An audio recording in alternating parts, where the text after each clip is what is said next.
The first pro with this base model 2024 Mazda CX-90 is going to be the way that it drives. I love the 19-inch wheels that this SUV comes with, and being that this is over 530 pounds lighter than the plug-in hybrid that I tested, this does not crash over the bumps. It's so much more supple in its ride quality, so that's great. It's also refined. There's not too much wind noise or road noise coming through. Even the base inline-6 engine is phenomenal. It sounds great. It pulls effortlessly. 8-speed automatic transmission that shifts flawlessly. When I get on the brakes of this SUV, I'm not being shot through the front windshield here. It actually manages the nosedive really well. Really impressed with the overall driving nature of this SUV, especially since it costs less than $40,000 for a base model as you see it here. So yeah, very upscale driving feel. You know, same thing with the steering rack, right? That feels precise and perfectly weighted. But what are some of the cons I've noticed with the drive? Well, sometimes the 8-speed automatic can get confused. It's literally like 1% of the time. It's not a big deal. Even when it does kind of stutter, it's not a big deal for me. But other cons I've noticed is with the iStop function and with the everyday left-hand, right-hand turn. So let's talk about the turning first. I did mention that the handling and the drive is good. Like when you take your long sweeping corners out on the highway, this is composed and stable, no issues. But when you take your everyday left-hand, right-hand turns, you do notice this SUV wallowing a little bit in those corners. You have to be a little bit more cognizant so you're not upsetting your occupants in this SUV. You want to take those everyday corners a bit slower, which is weird, but that's just the nature of this SUV. Anyway, that aside, the other thing is with the iStop function. It does work really smoothly. Like you don't notice the engine cutting back on and cutting off. It's really seamless in that regard. However, this 48-volt mild hybrid system, it does help this engine to cut off while you are coasting. So that's saving you some fuel. So you can be coasting and you can be coming to a stop with the engine turned off. But once you come to that full complete stop, the engine will cut back on again and then it'll cut back off. That's very weird and it seems very unnecessary to me. If there's a reason for it, please let me know in the comment section. But I've tried this with the AC off and when it is turned on a little bit. In both times, the iStop function, it does make the engine cut back on momentarily and it cuts back off. I wish the engine would just remain off even when I come to a complete stop. I get it, that was a lot. Hopefully it made sense. But if you're still confused, just let me know in the comment section. Another pro/con is going to be with the fuel economy. This SUV is rated to get 24 in the city and 28 out on the highway. This will meet and exceed 28 out on the highway, no issues. One of the best highway fuel economy figures for a 3-row SUV without it being a full hybrid.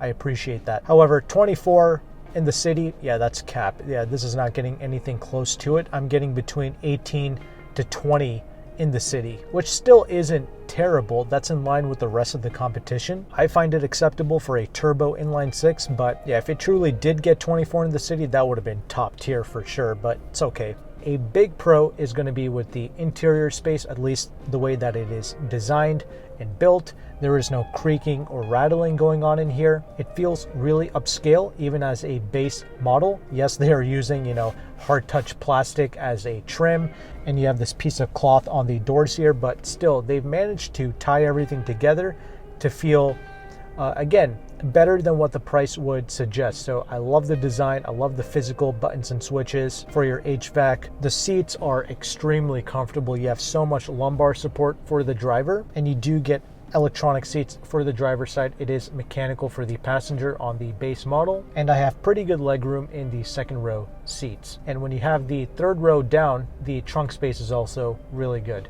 A few cons I've noticed with the interior space. Okay, one is going to be with the doors. When you close them, it sounds a bit tinny, not a big deal. But other things, many people have noticed and said that this is not the most spacious interior, despite this being like 201 inches long, one of the largest 3 rows in the class.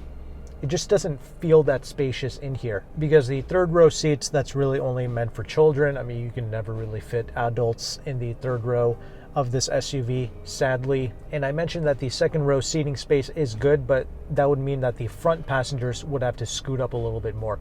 If there's really tall people in the front seats here, then the second row occupants will suffer a little bit more. I feel like vehicles like the Honda Pilot and the Toyota Grand Highlander, they really maximize the space with those vehicles, and the Pilot is smaller physically than the CX-90. But yeah, we just have a smaller armrest here. We don't really have a flap with a lot of storage space underneath the trunk, but fortunately you do have a spare tire, so that's cool. And the glove box is okay. The cup holders are on the smaller side, and the base audio system is okay.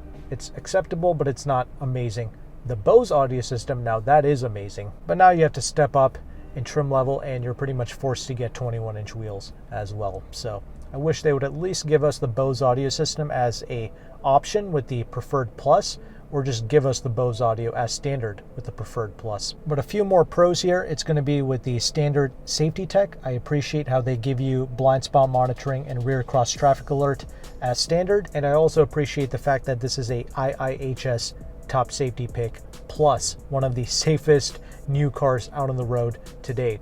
That's a big pro. And the final pro I'm going to end off with is the pricing and the discounts that are available with these new Mazdas. So as always with my videos, I like to share with my audience ways on how you can save money in this ridiculous market. And there is a broker named AutoCompanion who is offering 8% off MSRP on these CX-90s. Mazda also has some really good finance and lease programs as well. If you do like a 36-month finance, you can actually get 0% financing, but if you can't afford those larger payments, the lease programs are also incredible. They have like 1% interest rate lease programs right now.